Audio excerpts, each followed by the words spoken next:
Good evening, everybody, and welcome back to Weber State Esports. We are overjoyed to have you joining me for now, but soon to be us, don't worry. We're happy to have you joining us for an exciting game tonight. We're actually highlighting one of our junior varsity teams, Weber State Indigo, against California Polytechnic Humboldt Green. So I'm very excited to see how this match turns out. It is a best of 3 to determine 3rd or 4th place. Both of these teams doing very well in their respective season.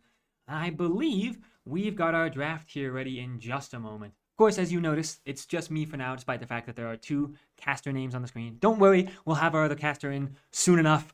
I apologize, folks. A bit of a scheduling error on my part and production's part, so they're a little bit behind due to my own fault. That's okay. We'll make up for it, I promise. I'm sure we'll have some exciting stuff, especially because we've got ourselves jumping straight into a draft, and it looks like Weber State is on the blue side to start. So we'll see how things play out. Remember that this is the current Christmas patch and meta. There's some really fun stuff going on. Riot's experimenting with a bunch of different possible junglers that they want to aim for.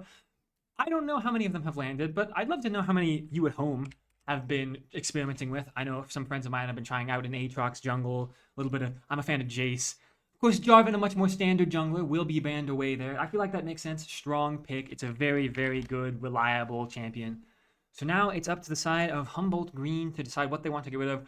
Ahri in the mid lane, that makes a lot of sense. I want to say in this Christmas patch, it was very large, but I want to say Ahri got buffed pretty substantially on her W movement speed and damage.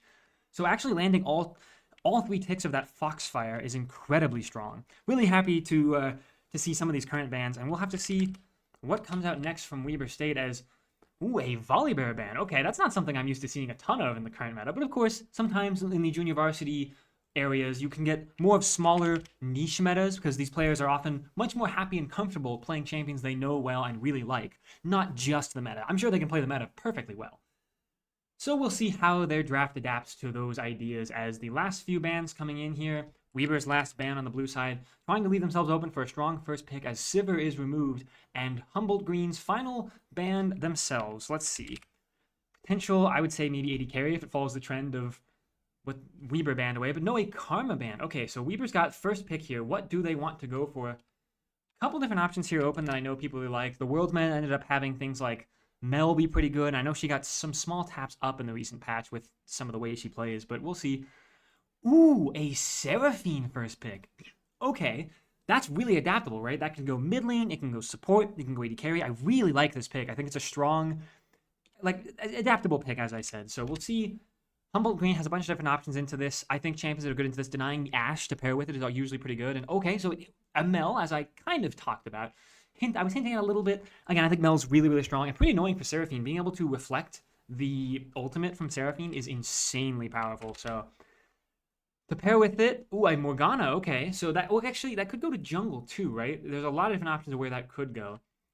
So now Weber's got their pick 2 and 3 on blue side. Do they want to kill the Seraphine Flex immediately, or do they want to look for more of... Do they want to keep Flex alive, I guess, is the option. Okay, well, if that's locked in, that would kill the mid lane Flex, and it is. Shout out to my girlfriend. I know she's a big fan of Victor. And finally, Weber's got one more pick before they head to their second round of bans and figure out how they want to round their composition out. Let's see. Oh, whoa! Okay, that's an exciting pick. So far in a draft full of a bunch of AP champions, we find the first AD juggernaut here to do as much as damage as he can. I like the Darius pick a lot, especially into these semi-immobile mages of Mel and Morgana. Certainly they're long range, right? But if Darius can get on top of them with a ghost, get enough tenacity to walk through the stuns, he can run absolutely rampant through them. Does Humboldt Green want to answer into it or not? Let's see here. Yasuo. Whoa. Well, I mean, that's pretty exciting, I would say. Goodness. I mean, that's also a potential flex, right? Yasuo could go into mid lane, it could go bot and make Mel support. They could put Morgana support. A lot of flexibility here from both teams. So will they keep this flexibility alive? Okay, with a Thresh ban from Humboldt Green, to me, that says that Weber believes... Well, not Weber, sorry. Humboldt Green believes that the Seraphine is most likely not going support. It's probably going AD carry, with Victor going mid, and so they want to remove some powerful supports that could pair with it. Got a potential couple seconds here before Weber's final... Well, not final, their first ban of the second round. couple different options. I think strong champions right now would be like junglers, right? Neither team seems to have junglers, unless Morgana is going there. Okay, and there will be the Xin Zhao removal. A strong pick, especially with the arrival of Otacon. I don't believe Otacon is legal for this tournament, mind you. I know it's been a while since people have come out, yes, but it's still the end of a big tournament. Most tournaments, especially the NECC, have said that they don't want to cause any players to feel stressed about needing to deal with a new champion. I totally get that. So we should not see it. Again, maybe, who knows, maybe I could be proven wrong, but I believe it is globally disabled. For now, what we've got, folks, is a real exciting potential last ban here. Again, probably another jungler. Weaver seems to be moving those. This could be the Darius jungle, actually. I didn't think about that until right now. But this is for those of you that don't know, a while back, Darius got insane jungle buffs on his passive, and he was allowed to build Ghost Blade, Deadman's Plate, and have a bunch of movement speed. So who knows, right? The possibilities are endless. Kind of. In reality, there's only two. Let's see what Humboldt Green wants to lock here. I think a good blind pick and then save a strong counter pick for top lane is usually not a terrible idea. I'll have to see what they want to do here. But okay. Interesting. I like the Gnar. I think Gnar's a great pick, and it is a strong blind pick. Usually top lane people, it tends to be the role that people tend to prefer counter picking on. But if your player is extremely comfortable on Gnar, it's a phenomenal pick, especially if you think the Darius is already going top. So let's see if Weber State Indigo wants to reveal just what they're up to here, where this Darius will be going. And okay, with that Amumu locked, that should be pretty confidently in the jungle. I like it. So the Seraphine might be support, might be AD carry. They now need their support here, Weber. They've got a couple different options. What are they wanting to go for? Trying to think about what they could do. Ooh, okay. A Pantheon. Oh, wow. Okay, so they've actually found a lot of cool adaptability. This might be an Amumu support, Seraphine AP carry, Darius top, Pantheon jungle. I like that lineup, especially with a Victor. The great snap engage potential is all over the place. Darius with an Apprehend, Amumu with a Bandage Toss. You've got Pantheon with the Grand Starfall, right? Seraphine with an ultimate that I can't seem to remember the name of right now. I like the play. I think Humboldt Green needs to maybe pick either a bit of Disengage or some chaotic fighters. Okay, Wukong kind of does that. That's a great pick, I would argue. I think that's got a lot of power there for the ability to cause an insane amount of disruption, maybe do great for Disengage, right? We talk about how we've just got a lot of chaos, a lot of potential ways to go in. Well, if you look at what Humboldt has drafted so far, they've got insane denial, right? Just the Wind Wall from Yasuo can stop a Seraphine ultimate, an Amumu Bandage Toss, and a Pantheon Spear at least, right? Some damage maybe. Wukong can use Clone to be very cheeky around these fights, use the Cyclone to cause an insane amount of chaos. Morgana Black Shield, Mel Reflect. This really does feel like a game where Weber State Indigo wants to dive bomb in, find these insane plays, these AoE knockups, and hope that Humboldt Green can't use too much of their denial to keep themselves safe. Whereas Humboldt Green has a lot of peel, right? Yasuo is extremely mobile along with Gnar, and Morgana, Mel, and Wukong all have really clever, tricky ways to avoid some of the most painful and dangerous abilities here. I like these drafts. We will have, as I'm getting updated here, a small delay going into game, folks. We hope you understand. I'm just excited to be doing these games. Of course, here at Weber State Esports, we're wanting to highlight many more of our teams as we move forward.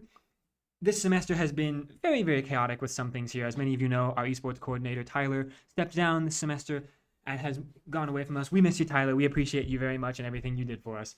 But of course, in that transitional period, we've found that we still have a great love for esports here. We're really wanting to hype up and share all of that excitement and just really cool games with the wider audience as a whole. So thank you for sticking with us on this, and we hope that you'll enjoy games like these where we get to highlight some of our JV teams and maybe in the future, hopefully, some of our other games as well beyond just League, Rocket League, and Valorant. So stay tuned, folks. In the meantime, again, we're on a small delay. Should be up pretty soon. I believe maybe a few more minutes here.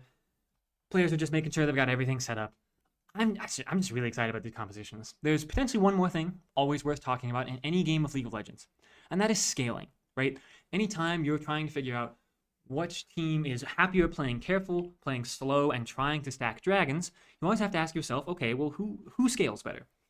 My instinct has been dulled over time because I see Seraphine, and on release, that champion was one of the most broken scalers in the game. Many of you, I'm sure, have the PTSD from full support heal shield Seraphine pressing W with her passive up late game and just fully healing a team. Redemption Seraphine W being just this absolute insane, unbreakable wall in these long drawn-out fights around Elder Drakes, Barons in the late game.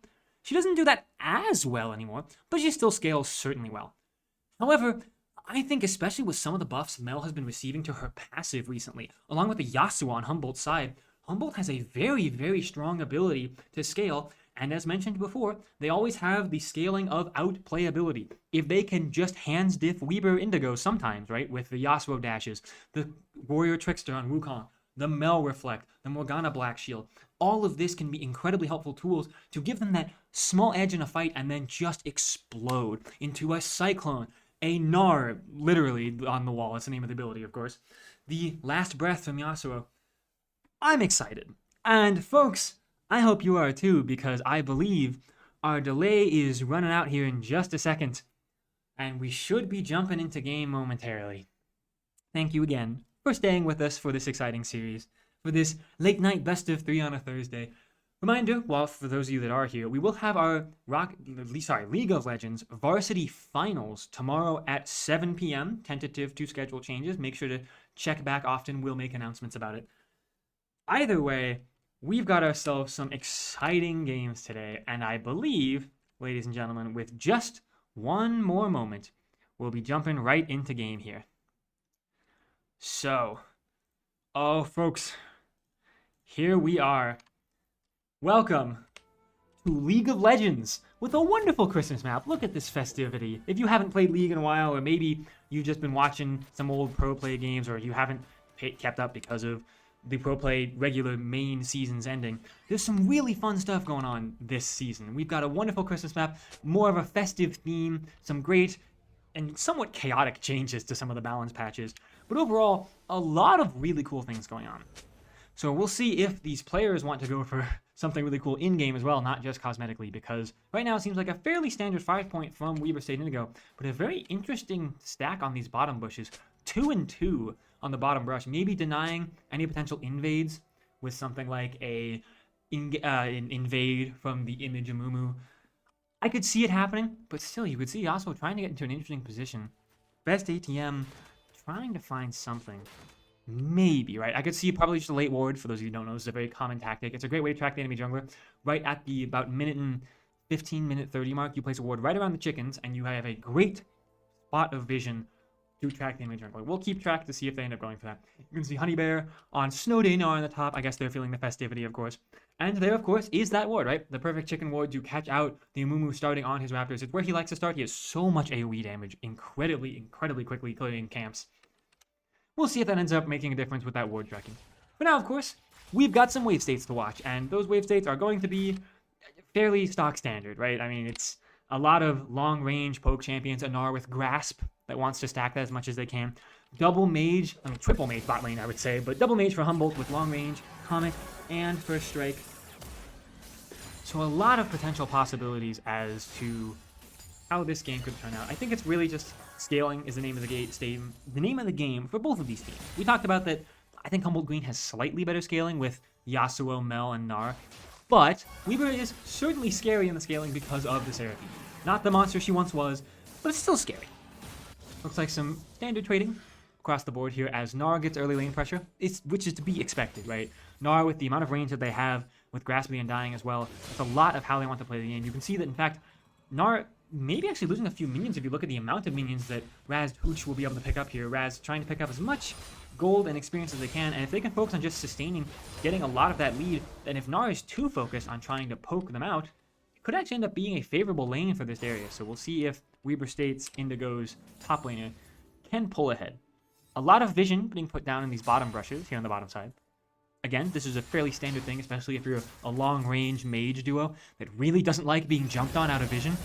If Pantheon can find a good angle to hit someone, it's really scary to be able to have to fight back from that. Even with a Mel Reflect, that doesn't really reflect a stun. You can just not take some damage. And Pantheon can be patient. Maybe Arashi can find a very cool play with patience on his spear. Either way, a lot of possibilities. We've got our junglers clearing to opposite sides of the map. You can see Wukong clearing down, going for a full clear, and the Amumu clearing upwards. Usually, Amumu has great clear on the bottom side of the map with the multi-camps. It actually looks like we got a play here on the bot side using Ignite from Arashi, and Weber State Indigo picks up first blood on their support. That's what the aggressive support can hit for you, folks. Always consider it and be afraid. It looks like Humboldt Green were looking to do so, but it didn't quite work out as both the flash and the barrier used from this Mel. Mind you, not something I'm used to seeing. Usually when you see a mage bottom lane, they like to go for not the AD carry style of summoners, but like a normal mage. A teleport, maybe a ghost sometimes. I've seen it occasionally.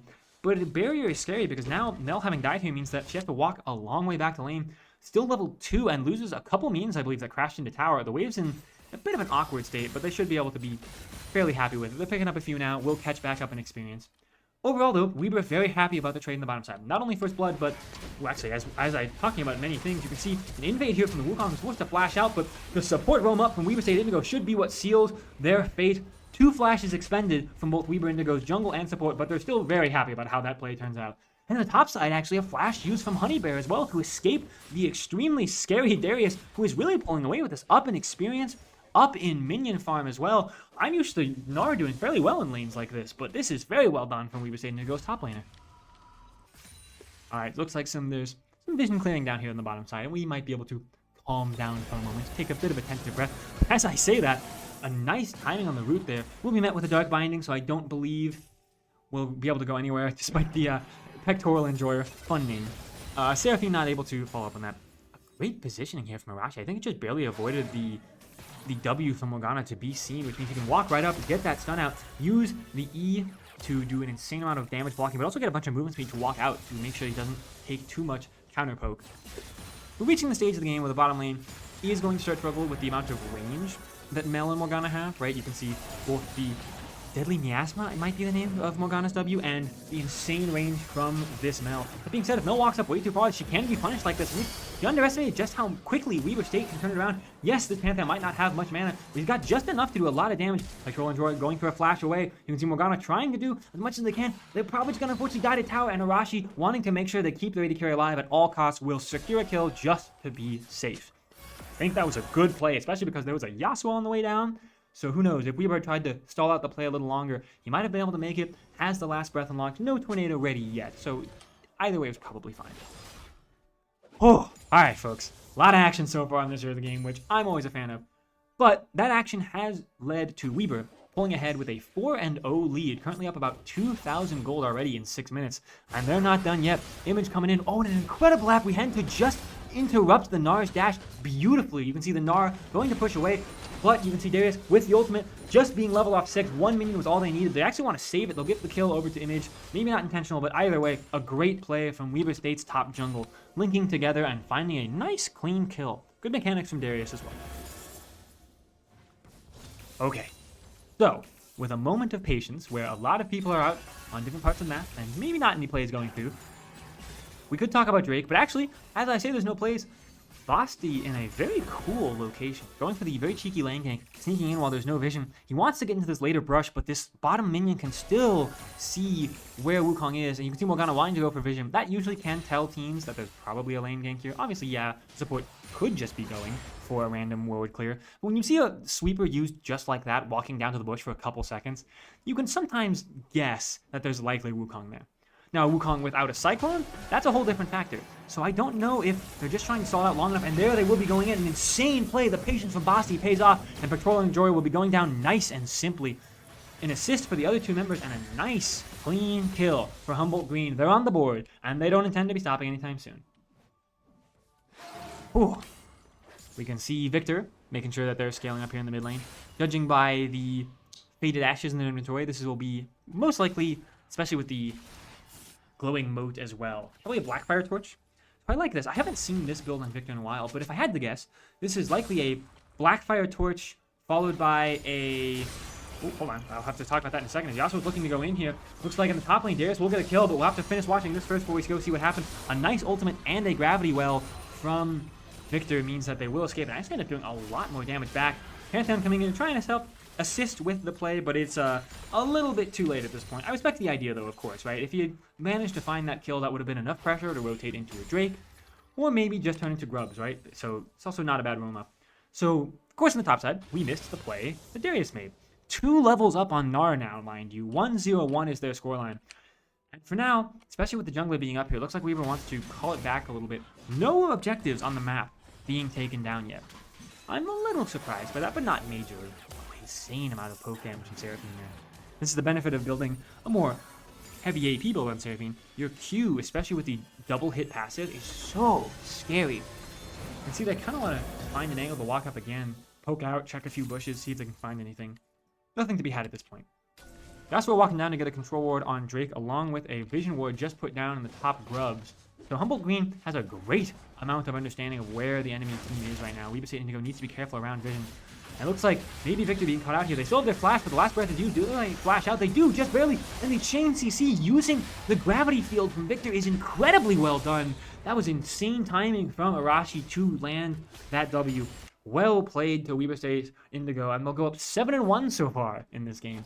Darius walking forward, going for the apprehend to cancel the Nara jump like we've seen them do many times before, but they won't land it for about the first time, I think, this game. Still very impressive.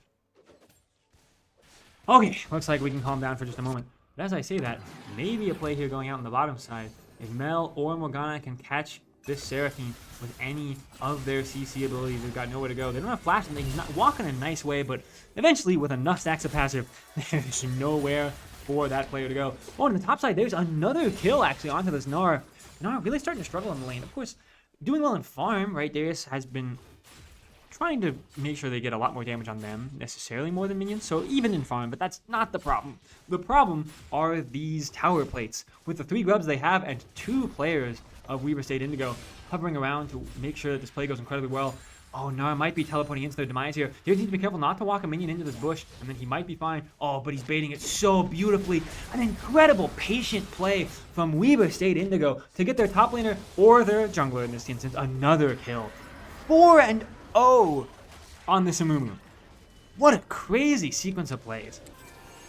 All right, 9-2 in the game score overall, right? I would say this Pantheon has been the instrumental player in most of these plays so far, right? I mean, you can see it. Arashi has participated in 7 of the 9 kills that have taken part so far. That's a lot, especially in 10 minutes. Of course, sometimes you see more bloodier games outside of, T1 games, exactly. So to have a support be this active on the map, actively using their Grand Starfall to join in anywhere they need to be, being able to help out with these objective plays like the Drake that just spawned. All of this is super, super nice to see when you have an aggressive support that falls off late, right? Pantheon is like a worse Pike, you could argue, where he has a nice, simple stun ability, a good way to engage, and decent poke damage at afar. Decent poke, right? And he's got a decent execute with his full stacks. As an insane play. It looks like Mel already used to reflect early, so Pectoral Endurer has able to find the angle, and a beautiful escape using the flash. Morgana uses the flash to forward to try and land the ultimate, but will not be able to land anything else, and now Weaver knows this is a nice and simple kill. Can they get it fast enough, though? Yes, just barely, as the Wukong is on the way, and Bo3 will not be able to find anything through it. Ooh, looks like Darius taking a couple tower shots on the top side at the same time. A little bit frightening, but we made it through. Does he choose to go for this? If he gets Nard into the wall, it could be very dangerous. It looks like that's what Honey Bear wants to go for. I don't think this Darius is anywhere they can go, and a shutdown from the Gnar. They made it long enough, and with the help of a couple tower shots from their tower, a great play from Humboldt Green's top laner.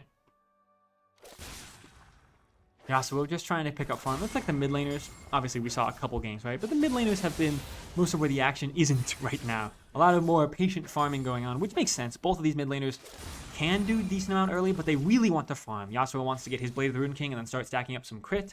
Victor really wants to get his Hex Core evolved, which of course, the old Hex Core, rest in peace, now it's just a passive. But he wants to get the Hex Fragments to make sure that his ability to do much, much more. As an ultimate coming out for the Mel, but the jungler waiting in the bush could be the difference maker. You would see the insane amount of damage being done by Image here. They went for an early Abyssal Mask, first item after stopping for a Bomby Cinder, and that damage in the AoE is so immense. They might not have much mana, but they don't really need it. Once again, a Grand Starfall from Pantheon coming down to help out, back to the lane that they're technically supposed to be in, whatever.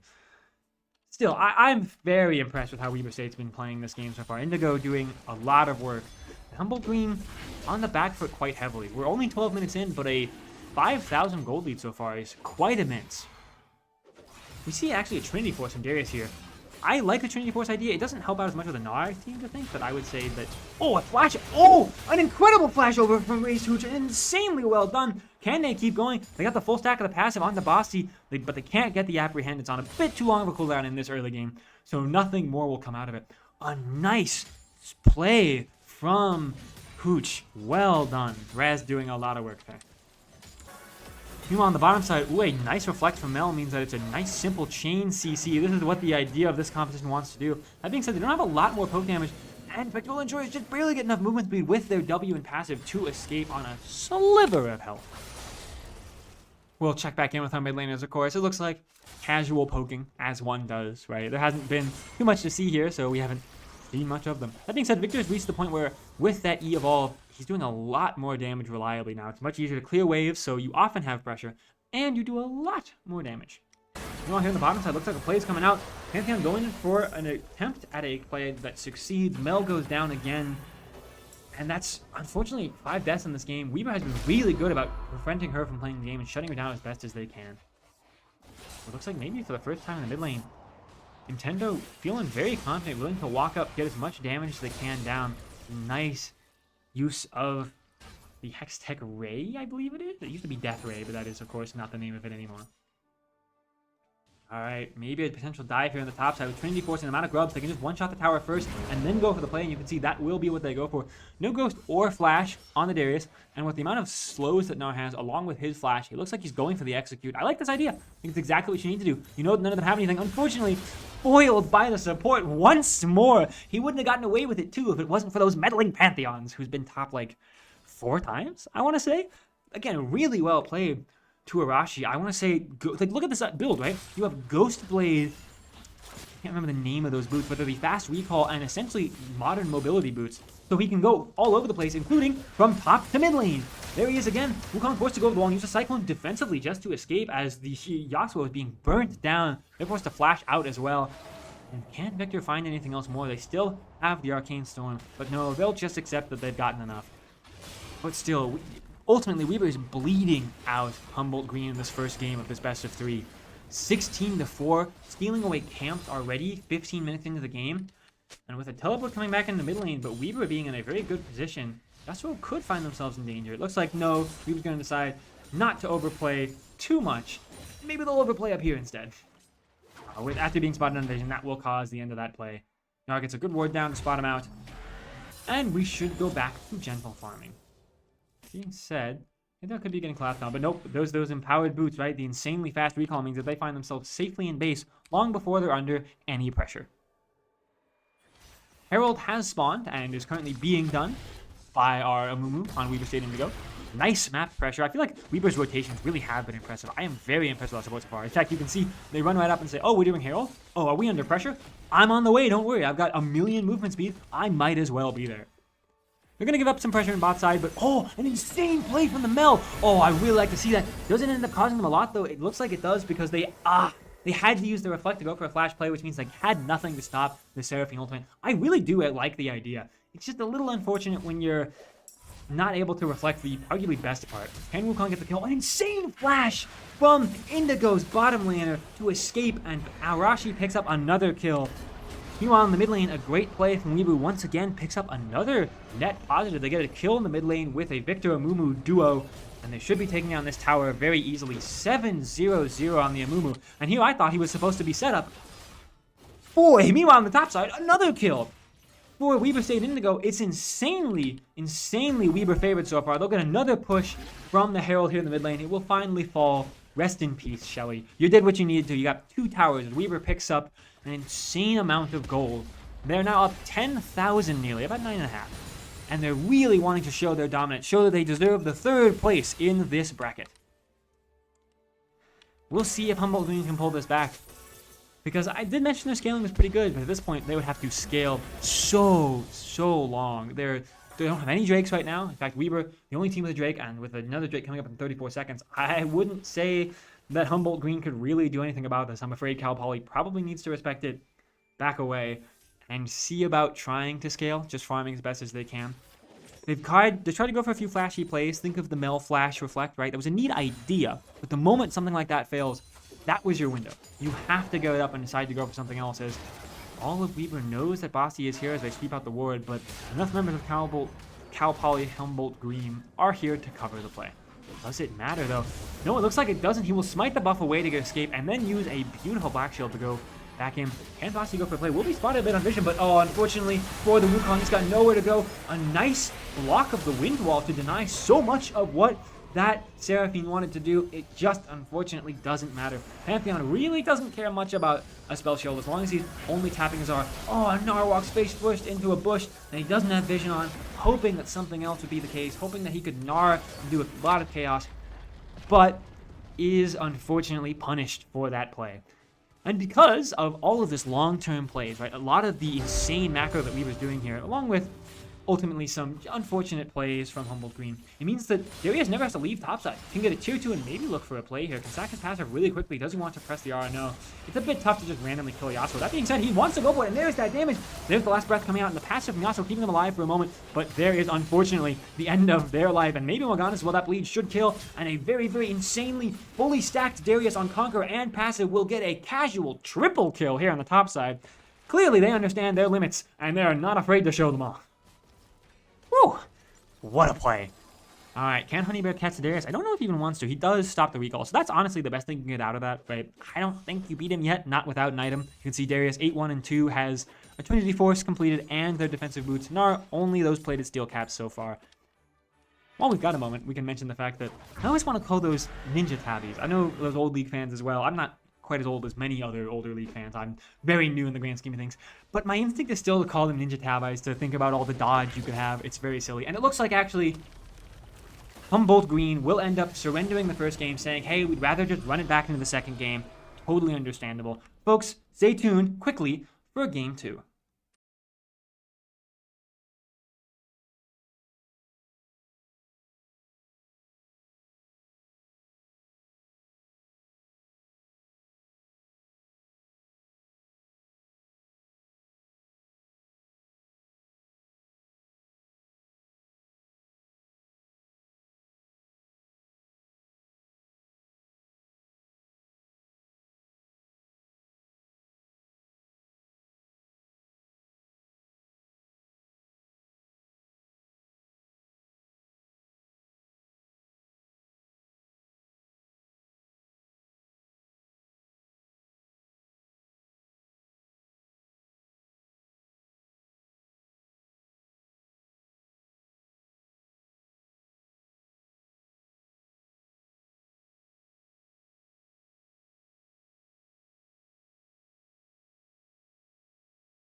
Good evening, everybody. Welcome back to Game 2 of our NECC Best of 3 third and fourth place decider between Weber State Indigo and Cal Poly Humboldt Green.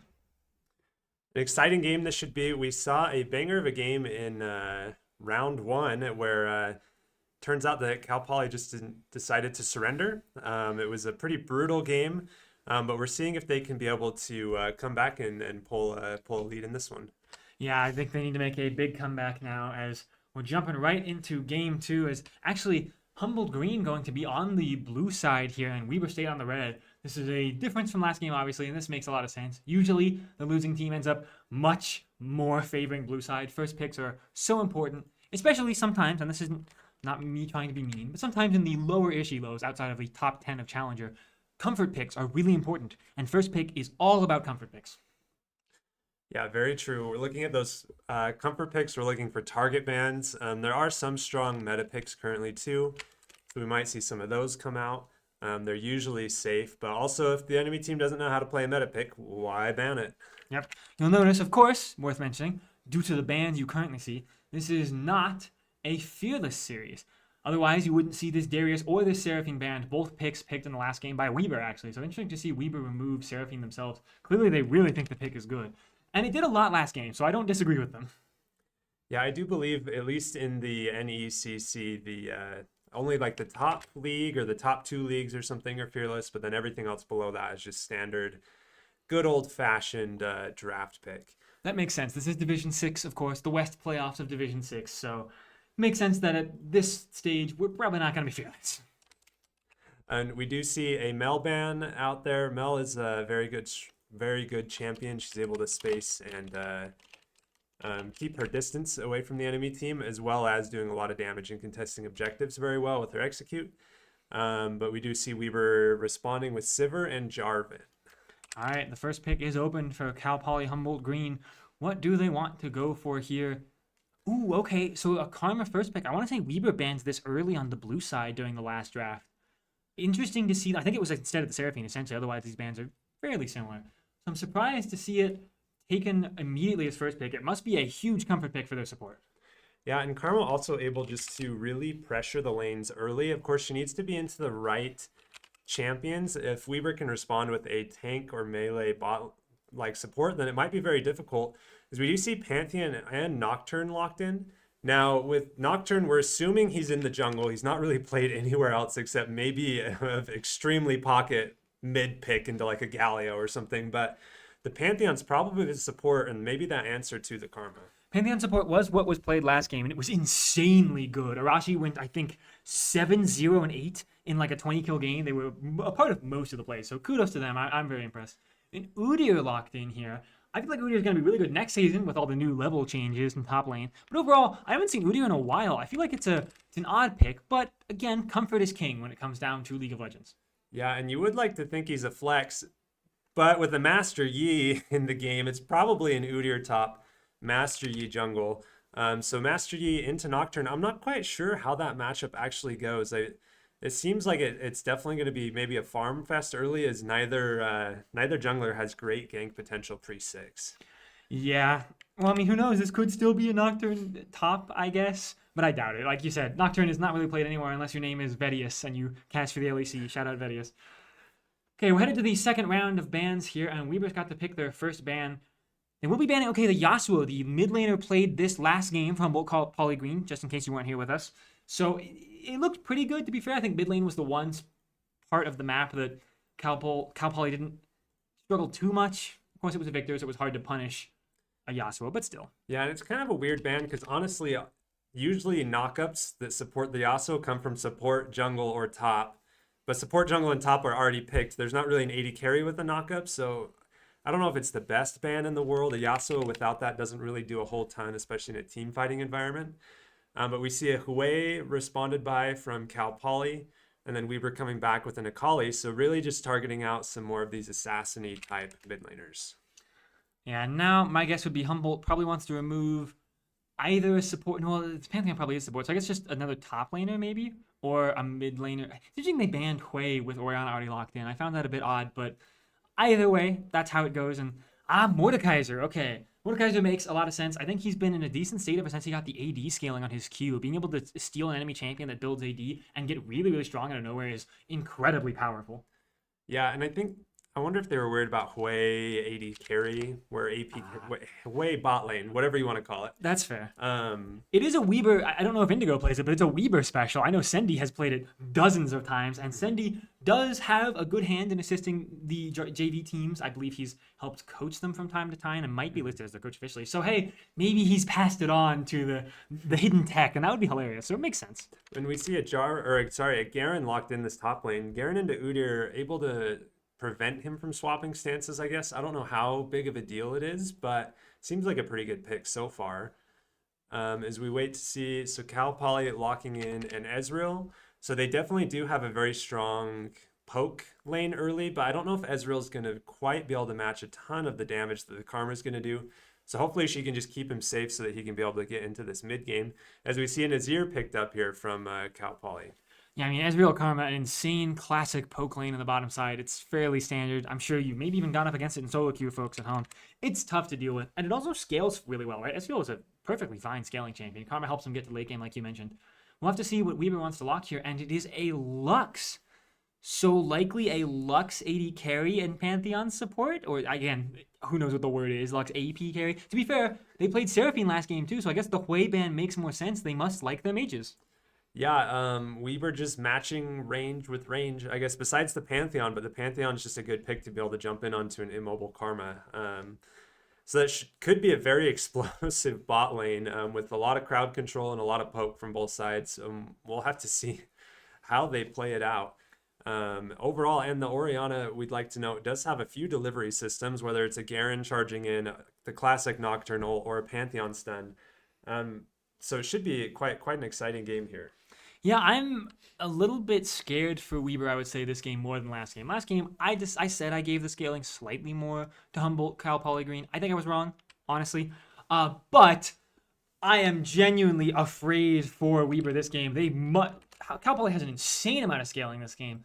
But folks, we should be jumping right into game in just a moment. Thank you for waiting. We've got ourselves game 2 of our best of 3 in this third place decider, starting right now. And welcome to Summoner's Rift. We do see, surprisingly, that it's a Master Yi top lane. Oh my gosh. Okay, so I've seen this tech before, but I usually see this tech when people are memeing or streamers playing an Iron and being like, guys, it's broken, I promise.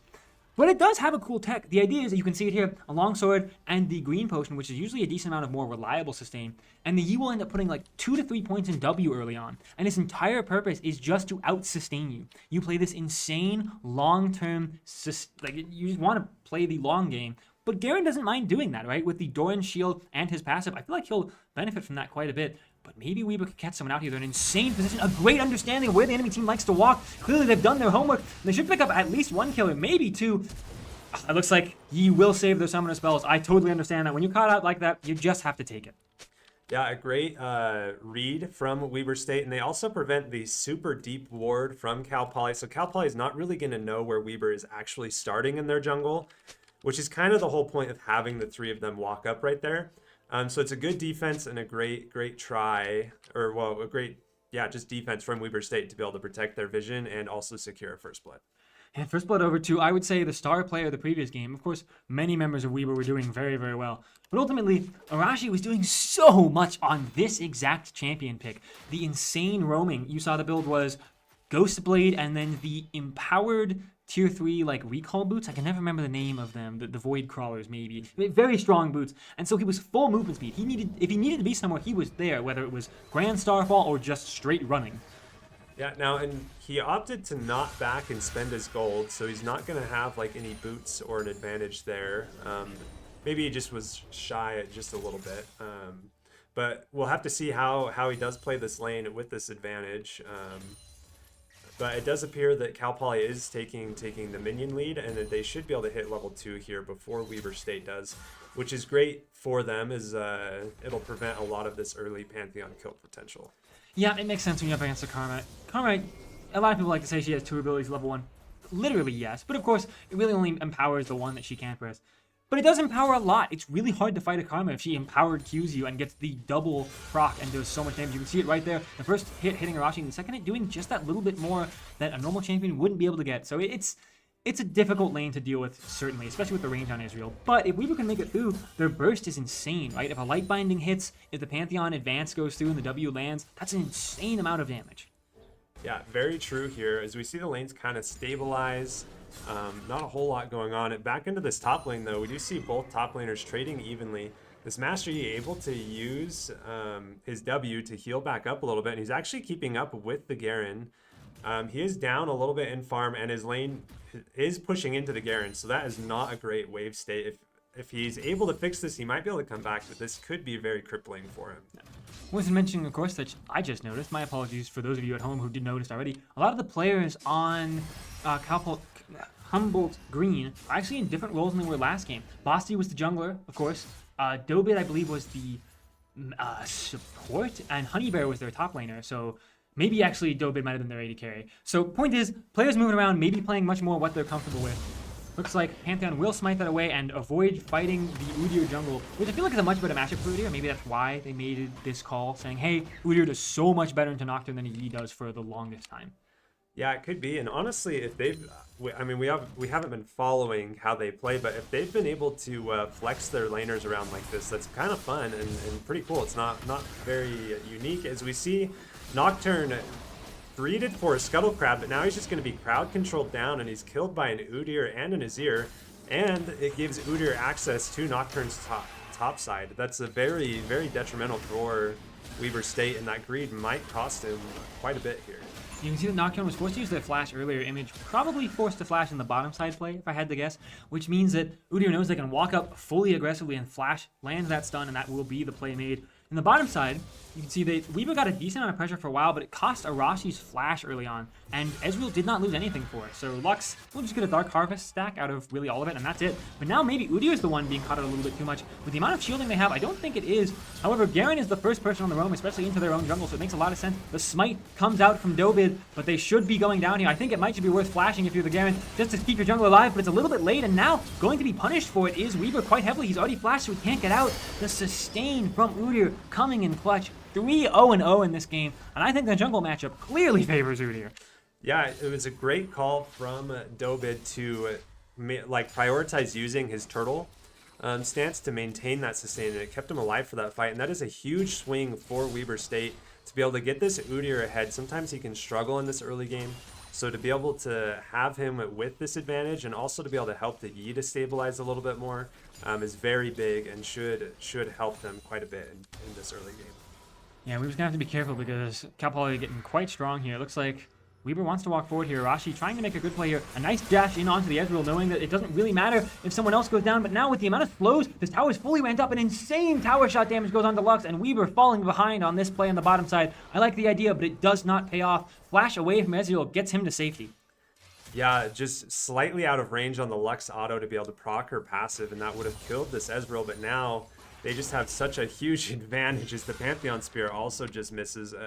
A nice look from him, but unfortunate that it doesn't work out. As we see, the top laners actually traded here. Yeah, I suppose Garen hit 6, I believe. Oh, no, actually, no, just found the angle at 5. Probably found Yi. I mean, Yi's quite far behind now, right? Obviously got the assist in the plays, but 32 farm to the 19. This Master Yi top not quite working out. Really being bailed out by their top lane plays currently. That being said, Image has time because they know that Udyr was top for a bit to go for this first Drake. Weaver saying, hey, we know we get outscaled. If we can start stacking Drakes, that might be beneficial for us. Yeah, I think the Drake call is a good play. Stacking Drakes into late game has shown higher win percentages compared to going for the grubs or topside control. So I think it's a good play from them overall here. We see this Yi and Garen dueling it out again. The Yi does surprisingly well into this Garen. Garen is level 6, but he can't do anything while the Yi's meditating because the damage reduction will just prevent the ult. And Udyr is just here in enough time to prevent Yi from dying as Yi now just hits level 6 and they kill the Garen again. Looks like in the mid lane as well, the mid laner of Humboldt gets a solo kill onto this Orianna. Image was trying to come up and make the cover play, but it is not fast enough. And Weaver really falling behind this game. It's the exact inverse of what we saw the game before, right? Weaver was pulling so far ahead, rather, getting so many plays, and now they're just falling apart. Yeah, and able to help stabilize some of their hyper carries here, who are pretty weak early, is a great call from Weber State, or not from Weber State, from Cal Poly Humboldt, and so overall just great moves from them. We'll have to see if they can maintain this lead. It looks like they're just kind of choosing to abuse the Garen still in this top lane, which will do maybe a couple things for them, but he just walks back in the lane and he gets his farm back. As well, this Nocturne's able to continue to farm while the Udyr was spending time up there. So whatever can get him to level 6 and stabilize the advantage the Udyr has, the better. I find it very odd that Master Yi must surrender their wave to the Udyr there. The Udyr proxying the Garen for a second, which I find funny. You can see that Image hasn't quite hit 6 yet, wants to get 6 off their Gromp, if I had to guess, and then maybe go for a play on the bot side. I don't know how close they are on this experience, but maybe, once again, Cal Poly wants to go for the top side play. They want to get these globs first. Can Garen do enough damage to kill an Udyr through his shielding? I don't think he can, especially not with an Azir walking up. And there's the play on the bottom side, folks. You can see it going in. Image going for a great play. They have the spell sheet up, but they won't have it at the right time, so they are rooted. Can they get the spear? An incredible play from Arashi. Weber finds a kill in return, but unfortunately, Luxa goes down to the minion damage. A lot of minions autos that do a lot more than I think they realized. Yeah, we love to see the cross map, but not a whole lot's going to be gained from this when your carry in the bot lane dies and they're not able to pick up that wave. It does mean Nocturne's able to soak some XP, which he was down for or he's basically a level and a half down on this Udyr, so maybe that will help him stabilize a little bit, but still unfortunate to see. You can see the fighting on the top side still very much goes in Garen's favor, even with a Vampiric Scepter for the Yi. Without teleport and only the ignite, it's kind of tough to take a recall and lead, which is why you see Yi tend to go for more points in W. That being said, we've got a classic Weber play coming up here, folks. Arashi running to the top side already has their boots and the movement speed shard that I can never remember the name, the Retrix finished. Rectrix? Either way, a lot of movement speed, and Pantheon's in a great position to make the play onto the Yi. Will they go for it? Yeah, and Master Yi did use his Highlander to escape the Garen earlier, so he doesn't have that movement speed ability, and he just used his Q, so that should be prime time for Pantheon to help tower dive. However, it seems like they're a little bit unsynced as the minion wave isn't quite there. Master Yi is a little bit and he's doing a heads-up play to ward. Udyr coming to cover, so this dive may not be possible. Of course, Garen does have his ult in the burst, and where Master Yi is we'll have to see if he can be able to pull it off. It's not looking great for them, though, especially this Azir coming up. Garen does decide to go in, and he does get the ult off, and he escapes tower range. Pantheon here able to screen for him, so Garen should just be able to walk out. Garen choosing to walk towards the Azir, though. I don't know if that's the play. He steps back, fortunately, but a good play from Weber State to be able to be there to cover for their top laners. He's able to secure that kill. I respect that confidence from both Arashi and Raz, but it's not deserved. They need to get out, and thankfully a good flash from Arashi does get them to safety. The Z pick doesn't seem to be working out, but every time I've seen the E pick and said that, it's always the late game that comes back. Remember that Master Yi hits 4 or 5 items and just one-shots everybody. Can't be slowed, out-damages you, dodges so much CC and damage by all of his very slippery abilities, right? The Alpha doing so much to dodge spells and apply so much on hit. Yeah, I think the main things that Weber State have that can be able to prevent the Yi are they do have the, as we see a Nocturne ult in the bot lane, Nocturne jumping onto the Ezreals. The Ezreal E'd forward aggressively, and Weber State just responds by using their globals and being in position, and they just annihilate this bot lane. And ladies and gentlemen, that's why I wasn't too nervous for Weber State yet. They've got a competition that does very much what the last competition in the previous game did too. It's dive in, find these angles where you catch a single member out and you immediately kill. Fortunately for Ezreal, he E'd in right as Image pressed the lights out button, and it was very much so a jump scare for him, as maybe Garen going for a bit more damage. Doesn't have the ultimate still, so can't do much. And so far, we might be going back to a moment of peace, maybe. Yeah, Garen just with a significant CS lead, he's almost got double the amount of CS as this Yi, so even though Yi's been able to be there for some kills and assists in this jungle, it just really hasn't turned out into anything, as Dobid was trying to invade here onto the Weber State jungle, but he's just surrounded by several members. His mid laner does respond though, and they actually get the kill on the Nocturne as he just continues to go forward. This Udyr sustaining so much. The shockwave does come through and secures that kill on the Udyr, but Cal Poly just looking to continue to go forward. Ezreal flashing forward but missing, as 2 members of Weber State do go down in exchange for 1 of Cal Poly, but it is their junglers, so I don't know if they're going to be risky enough to try and attempt this dragon. And unfortunately, it required you roaming all the way down, which means that you'll see Azir has a teleport top to answer the Garen. This Garen really starting to snowball. I think it might be Weber's win condition at this point. So I wonder if they can keep it up. A potential stream and shove does not come through from the Azir. I don't think they could get quite far enough to land the push. So a bit of a lane swap here, maybe? Not quite, right? But I think the Azir is much happier laning at this stage of the game into the Garen with a completed Nashor's 2, 3-0 and 1 than they would rather deal with the Orianna who can poke them out, and I don't think he wants to lane against the Garen either. So we'll see if this lane assignment really does end up benefiting Cal Poly, or if Humboldt Green has to be respectful of Weber's insanely fast support who keeps making these incredible plays, and their jungler. This is exactly what Weber likes to do over and over again, and a beautiful spell shield gets their jungler to stay on top and do so much work. Yeah, great cooperation there from Weber State to take out that Azir and allow their Garen to farm on the top lane. However, Cal Poly just doesn't care. They take the dragon instead. It's a great choice from them. They know the jungler's top lane and a lot of resources were used, so might as well take the objective. I'm happy to see Weber adapt really well in the second game along with Cal Poly and see a much more even game. The first game obviously was very one-sided. It went about 19 minutes, almost 20, before Cal Poly decided it was not worth continuing, and they ended up surrendering. Nice dodge on the stun there from Image, but I don't think they have anywhere to go. Actually, a nice use of the flash there, using the tether to end up fearing him backwards despite the fact that he started it in front. I love the understanding of Nocturne there. Well played. Yeah, and we see overall, Weber State only has about a 600 gold lead here on Cal Poly, so not a huge advantage from them. So Cal Poly definitely has the ability to come back here. It just relies on where they can line their pieces up and who they can get their gold onto. We see every time this Garen Qs and then E's onto this Master Yi, he just takes half of his health, and it looks like, oh, the Master Yi, he did take the ult damage, but then he's able to dodge a lot more of the Garen's auto attacks as Garen just takes a few too many tower shots and ends up dying. We see more skirmishing in the mid lane between both junglers and mid laners as the Orianna flashes for the Azir, but she's not able to secure the kill. But she does walk it back in and get the ball. That's a 2-for-0 in the mid lane for Weber State. Jeez, what an insane sequence of plays. I think Arashi died somewhere. I'm not 100% sure. Maybe bot lane, might have been mid lane. Either way, we were starting to pull back in these fights. They were so far behind for a while. And now, as you mentioned, up a little bit of gold. This Garen is so strong right now. And they're beginning to make these insane cross-map snap engages. They've understood what their composition does much better than it did before, and it's try and walk around the Udyr, right? Figure out where he isn't on the map and make a play. Yeah, this Garen, with the Stride Breaker, he will be able to continually shove into this Master Yi, and we do see him taking this first turret. Master Yi 2 levels down. He is matched in items, so he does have the Blade of the Rune King, and he decides to jump on the Garen, but Garen's showing a little bit of respect here as he understands the Master Yi with Highlander and that completed item is a huge threat to him, and which is good, because if he was to give a kill there, that could be, again, throwing the game into this carry. Oh, but a catch onto Azir here would be huge from Weber.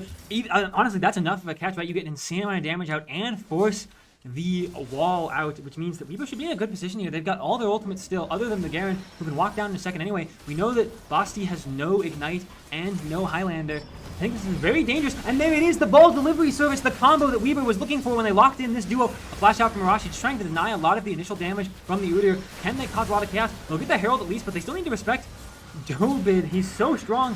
Can they keep himself cutting it around? I can't speak today, my goodness, as Image does end up going down, but it's a trade of junglers that Weber wins out on because they get the Rift Herald.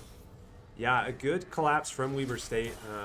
Cal Poly did a decent job of spacing and trying to play to their strengths, but they just didn't have the ultimates available, and the engage from Weber State was very well timed. I believe they timed it with the Master Yi Q, so he didn't have the ability to Q onto the Nocturne as he jumped in and was just hit with the shockwave. I believe he has a chance to dodge it if he sees the Nocturne, or has it up with the Nocturne in range, but not able to pull that off.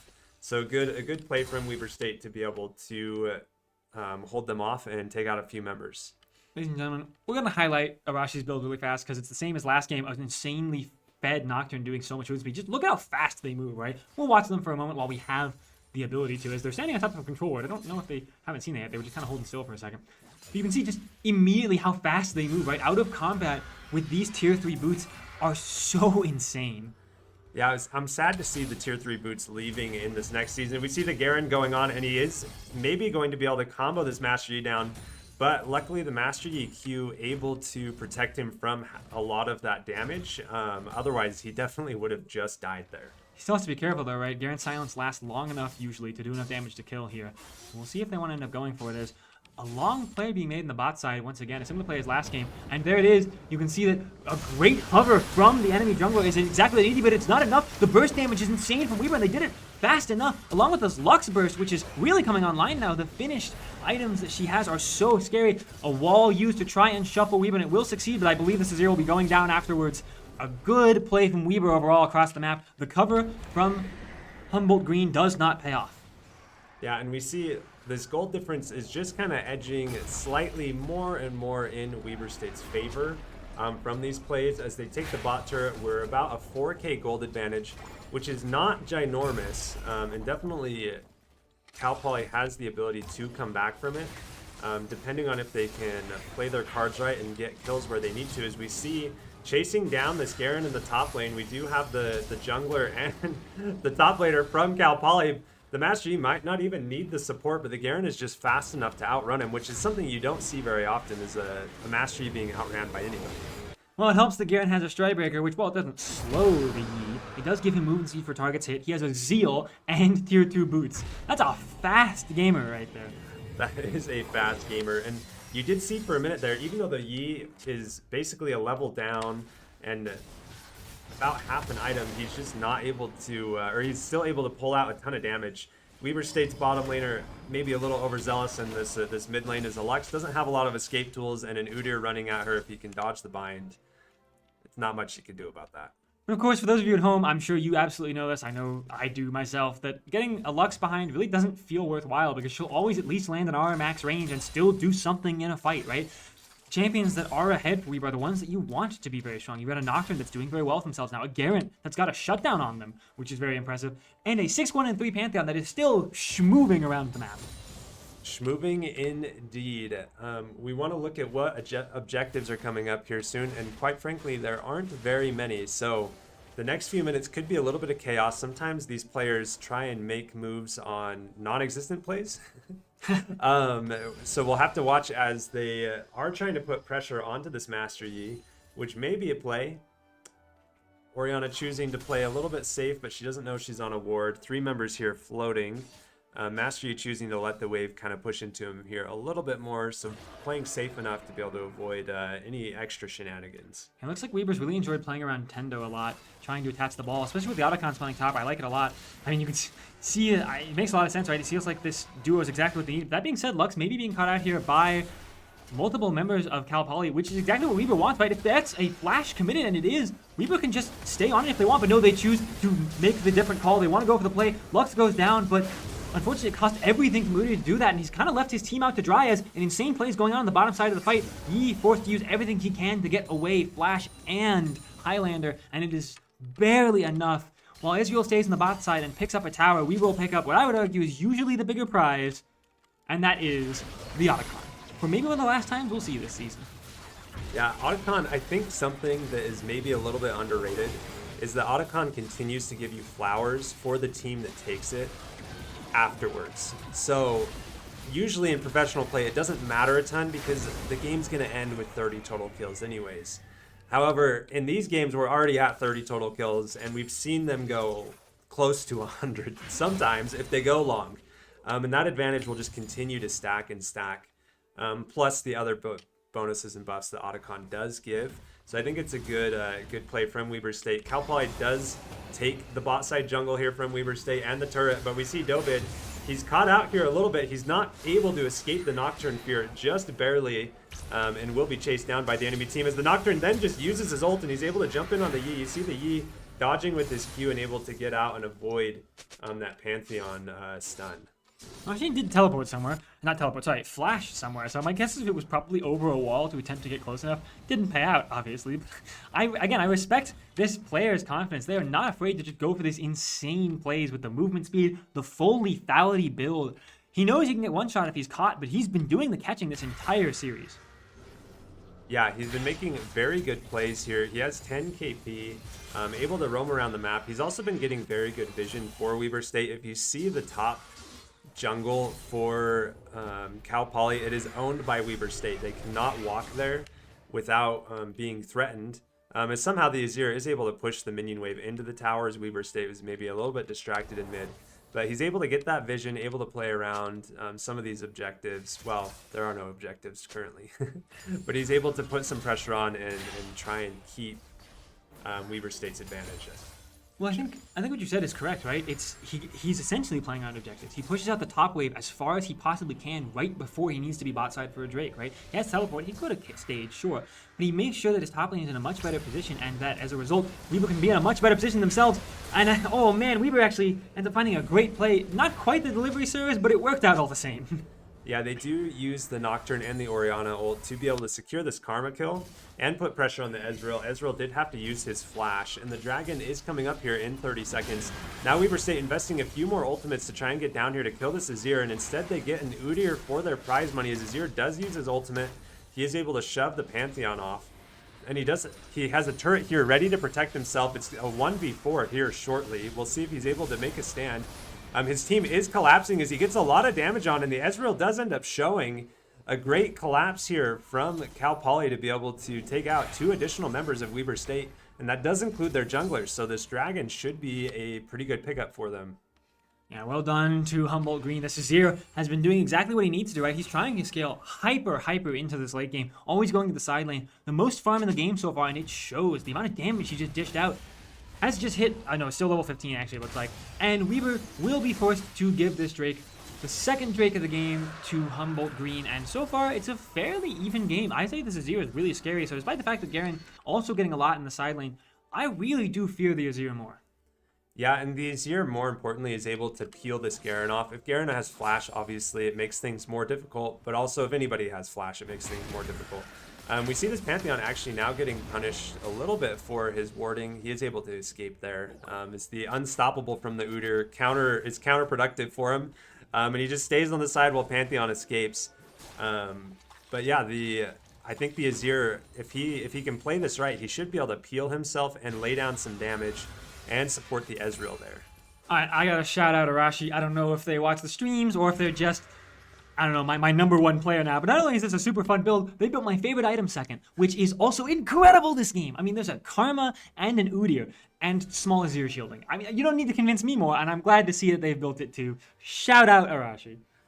Yeah, he knows that his goal here is just to disrupt the enemy team. So whether that's disrupting their shields, disrupting their vision, or just being a menace around the map, he will do it, and he'll attempt it. This Garen in the mid lane, keeping some pressure on. The Nocturne's kind of floating there, but Cal Poly respecting it enough. They're playing backwards, and honestly just kind of wasting Nocturne's time as he doesn't realize that he's on a ward, and he probably won't get a play. They're trying to go for as much damage as they can, but I can tell you who does not have a lot of damage for that Udyr. It is the Garen currently.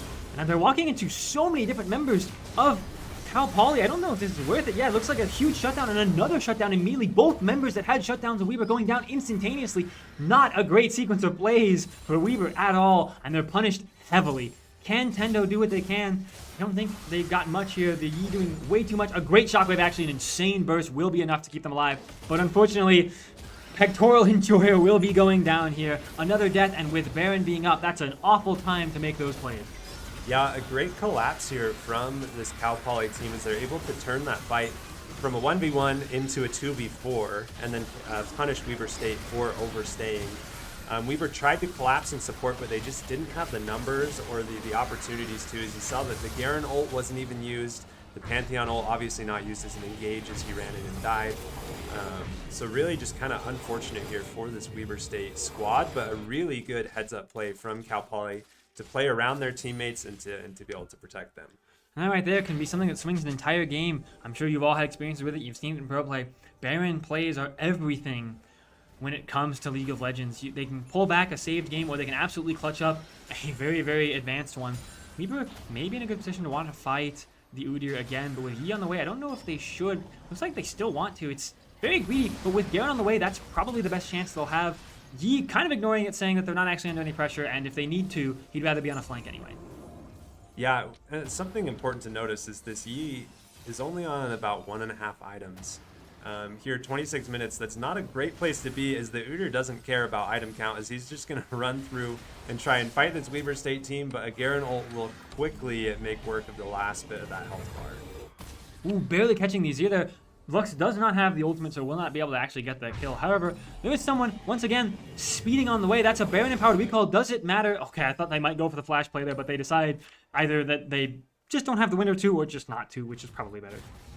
Yeah, probably better to save that flash there. I don't know if he would have gotten it. I think the spear travel time still would have been too slow. But we need to see maybe a little bit of a catch-up here, some way to funnel some gold into this Master Yi. It's hard to have a member of your team that can't do very much damage. He was able to do a decent amount when he had the Bork only, but unless he finishes, which he does just get the Rage Blade, and he's probably going to need one more item before he becomes relevant, as the enemy team is just becoming probably too tanky. Yeah, it's really getting scary. I would say Cal Poly is so tanky, right? You can see the Bloodthirster finished on Ezreal as well. Weaver needs so much anti-healing and the Serpent's Fang that they already have, thankfully. But it's getting tough out here. Look how much shielding Ezreal has currently, right? Every time that this Karma presses E, Ezreal has almost a second health bar, it feels like. It's so much to cut through. And with the Ocean Drake spawning in 30 seconds, whichever team gets an Ocean Soul could be really, really far ahead here. Honestly, I think a lot of Cal Poly's ability to play is on this Azir. He's so scary still. Dobit is most of their quote-unquote engaged because they don't have a lot of it. But if a Shuriman Shuffle is landed, that could turn the tides in their favor. Yeah, I do believe that is a big skill that we're going to have to look out for. If he's able to appropriately use the Shuriman Shuffle, whether they need to engage or they need to peel, and his recognition of their need is going to be very crucial here, as we see both teams trying to posture around this dragon. This will be soul point for either team. The Nocturnal is used with a 3 or 4 mana Shockwave. I'm not sure how many, but he is alone as the Shuriman Shuffle does cut off most of Weaver State's team. Pantheon is here pretty deep though, as they're both teams getting pretty low. The Garen jumping in, not able to use his ult though, as he wasn't able to get that low, and now Azir able to chase down. And look at this, Orianna and the Lux. Udyr also putting pressure. This dragon should go here to Cal Poly, but Weaver State does have some decent poke with the Orianna and the Lux. It just depends on whether or not they can position right and get it down. Azir going in for a play, has a lot of damage that can go in, but not enough to match the burst, as you call out. The insane amount of damage going out. Lux trying to play around Vision, not knowing that they are absolutely on a ward, but they still find the insane ult using a Vision of their own. And yes, Weaver loses a Drake, but they end up going mostly even outside of it. Yeah, catching that Karma as she's trying to turn the corner really leaves her with no options to be able to sidestep. A good patient play. It's unfortunate to see that dragon going over to Cal Poly if you're Weaver State. But a good play from Cal Poly to really, again, just group up. They're able to play together very well. They did a great peeling there. I think that Azir ult was fantastic to be able to buy time for this team, as that engage from Weaver State was honestly really, really good. But Cal Poly just peeled back and kept their team alive. Yeah, I think Weaver's got kind of one small problem. Their coordination is not fully there, right? They've got a really good engage, and clearly the mid jungle have some insane coordination. But beyond that, the Pantheon ult isn't, they tend to go in a little too early for the Pantheon ult to be able to join in. Garen tries to push a little bit too far afterwards, not having the damage that a Garen usually does. I mean, keep in mind, there's one crit item in his inventory, certainly, and Shojin can help with ultimate damage once it's stacked, but it's mostly a bruiser Garen. He's not this insane one-shot champion, so I think Weaver needs to calm down, focus up like they're doing, it looks like right now, trying to lay some traps, and then look for plays out of that. Yeah, the Garen's damage kind of not able to really keep pace with this build according to the tankiness. Like, he will survive a lot longer, but when the enemy team has hyper carries like a Master Yi or an Azir, it's really hard to be able to compete with that, and he might need to even turn to trying to kite for his team, hitting some crucial silences on the Master Yi or this Azir. As we see this Udyr just running in and able to, he's making really good use of that empowered E as he becomes unstoppable, dodging a lot of the crowd control and just taking back Vision from Weaver State that they've been trying so hard to establish. Yeah, I feel like this game is really starting to show up and become about the mid jungles, right? The jungle is doing decent amount of their engage and damage, whereas the mid laners are the big burst carries.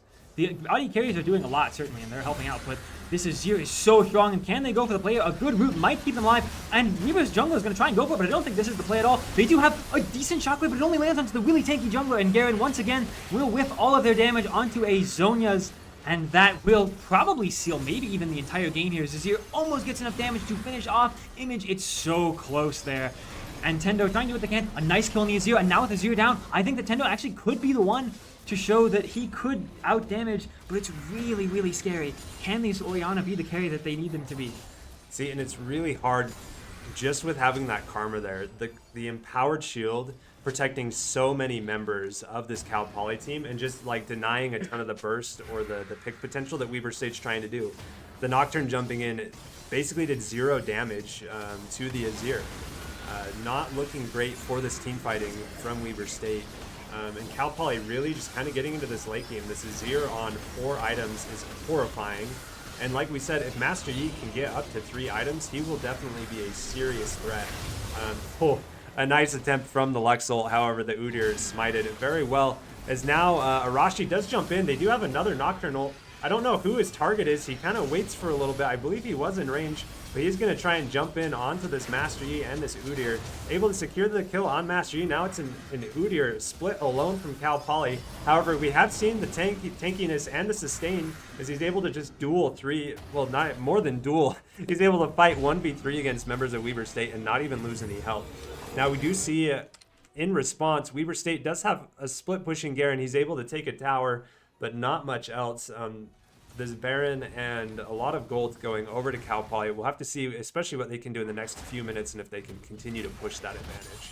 Second Baron of the game going over to them, and with an Azir closing in on their final item of the game, I think they could close it out with this Baron if they play together. They played a little bit separately there, and Azir's teleport felt a little odd. It was obviously, I like the idea, right? If you can get to the fight, you'd be able to win it and kill. As Killjoy just barely saying, "Nah, this won't hit. I'm fine." But overall, I think that Tendo, I think, needs to show that the I'm Tendo really can show up, that he can be him, and finish up this death cap, lands the combo. Because I mean, we've seen how much this Nocturne Orianna combo has been doing to Humboldt Green.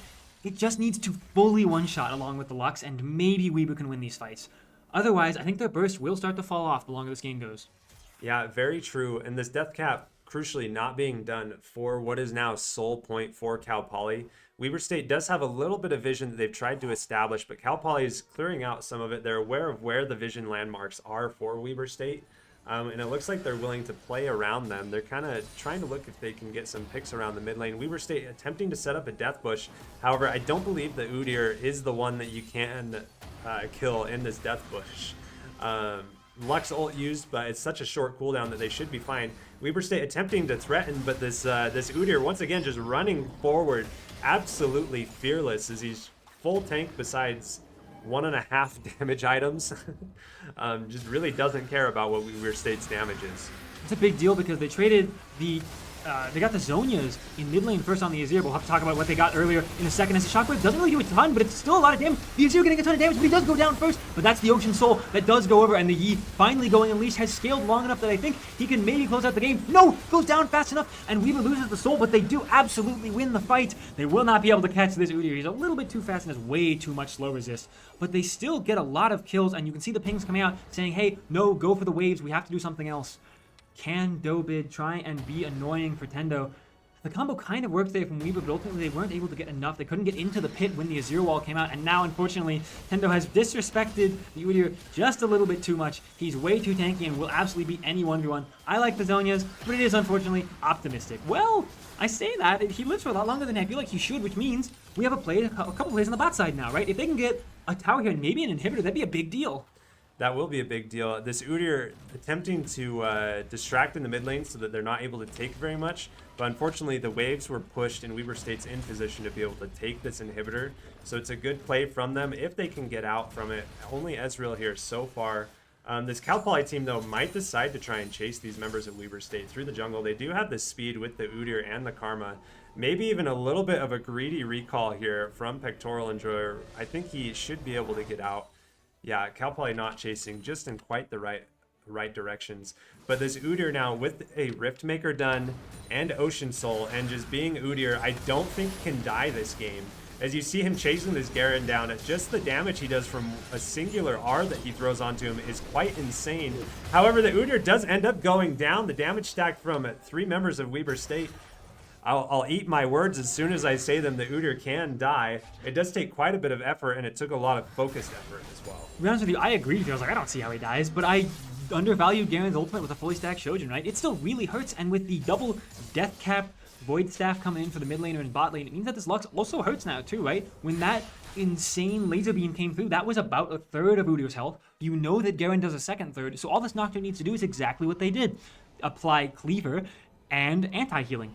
That's enough. The 3-man there, or just even Garen Nocturne can do a lot, and any of the mages just need to do a small amount to help, and they've got it.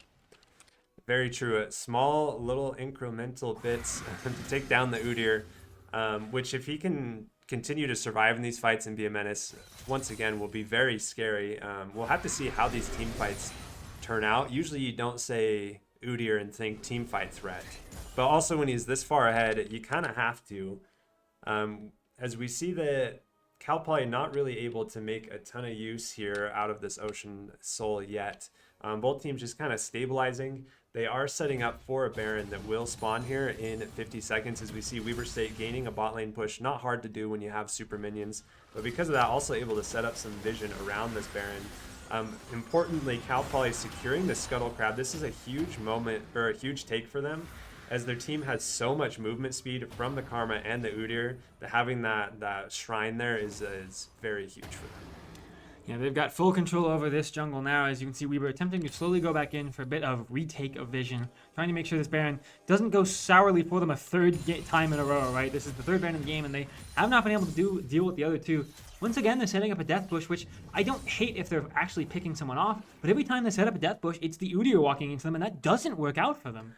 Yeah, it's kind of unfortunate for Cal Poly to see that they take the crab, but then they immediately concede all of their bushes. As we see Cal Poly walking forward, the Ezreal is able to escape, dodging out on a ton of this damage, and we see Arashi Stormblade does go down. The Orianna is also super low, so this may be just a Baron take from Cal Poly. I don't think Weber State's totally out of the fight yet, as it appears they are trying to stay. The Orianna picking up the honey fruit in the jungle. They do still have a lot of their ults. This Lux ult will come up off cooldown here pretty quick. Now, despite not having a ton of vision, they do have the tools to be able to do it with this Lux E. Lux positioning like she wants to jump in on the blast cone. She does throw down her ult, gets a ton of damage on. They're able to nuke this Udyr again somehow. The Azir ult is called out to be used, but the Nocturne does go down. Orianna may be the next target for Azir. Azir is doing a lot of damage. Master Yi dodging the Garen ult, canceling it last second, so that once again that Garen ult not able to be used.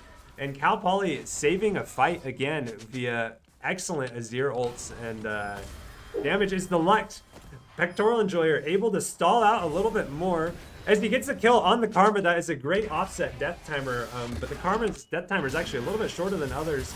As Arashi does jump in on this Azir, I don't know if he wins the 1v1. The Azir does so much damage, but he just barely does. A great flash from him to make sure that that last auto attack from the Azir does not come through. And now Baron's still up, and look at the amount of members on Cal Poly Humboldt Green. That's insane long play from Weaver. I would say absolutely on the back of Pectoral Enjoyer. Really, really holding calm, staying firm, and saying, I can hold this Baron play. Yeah, this Lex damage is not to be trifled with this late into a game, and especially at this point now, most members on both teams are at least 4 items, if not full build. We see the Lex even opting to pick up the Medjais at this point, thinking that she can continue to stack it. What a crazy game that we have here going. Either team, it seems like they'll pick an advantage, the other team takes an advantage, and then the advantage swings back the other way. Well, I think the great equalizer of all of League of Legends should be able to determine the end of this game. We've got an Elder Drake coming up soon, folks, and that really does so much in League. The scary thing is I think this Yi has really started to scale enough to where he's in the game now. He's level 17. He has a lot of items right now, 3.5, nearly 4. But we were saying, hey, we make the call. We haven't started an objective yet. Why don't we force him to walk into us, see how well that works? As Garen trying to go for a play, gets the flash, but needs to be careful about overcommitting to anything else. Yeah, smartly walking backwards there, as we do see Weber State. They're getting a pick onto this Master Yi. However, Master Yi can't be slowed. He is getting some stalls, and he might be able to escape here. He does not, unfortunately, but then Weber State still able to secure the kill on the Ezreal on the opposite side. All 5 members of Weber State alive here as they collapse onto this Cal Poly team. The Azir only used on one as Garen's able to take the Azir down to about 300 HP. Weber State still fighting, but this Udyr is the threat, and he does it on the top side. He is 2v1ing as he's able to take out almost the Garen, but he does take the Pantheon. But Weber State secures the Elder Dragon, and that should be, like you said, a great equalizer. The Lux ult does great damage. Udyr may be able to get out. No, the Nocturnal's back up again thanks to that Hex Plate. Weber State taking such a big advantage here from this Elder Dragon. They were able to stay composed. I don't know if for once is the right word as a team. Not for once, but they were able to stay composed in that fight, and they picked the target, they went for it, and they were able to come on top. Their composition worked out. They know that they have to make these pick plays, and they found an isolated member. They found the weak member that was left over who was starting to become scary, but if you pick out a Yi, it's enough. And they don't need a Baron anymore at this point. They're just going to get an insane amount of damage with that laser immediately. Try and do what they can. They have to avoid too much. I don't think they can end the game, actually, which is crazy. But they're really close. With Azir being dead for 24 seconds, maybe they can. They just have to make the call. I don't think he holds this, especially with Garen's ultimate being back up. There's the Nox ultimate as well, and there he is. Silenced and immediately killed. Garen is now too tanky, but with an Elder does too much. And ladies and gentlemen, that should be it. Your third place team has been decided, and it is Weber State Indigo. Fantastic game from both teams. Honestly, the back and forth was incredible. Both teams playing the strengths and weaknesses, and then also playing into their own weaknesses and throwing the game a few times. But well played from both teams. A tight series, and GG. Yeah, it was super fun to watch. I will say thank you, of course, everybody, for joining us tonight. Stay tuned tomorrow because we've got a very important series as well. This one, of course, obviously very important. Congratulations to Weber State and GG's to Cal Poly Humboldt Green. But tomorrow we've got our varsity finals, so stay tuned to see if Weber State can take home the trophy.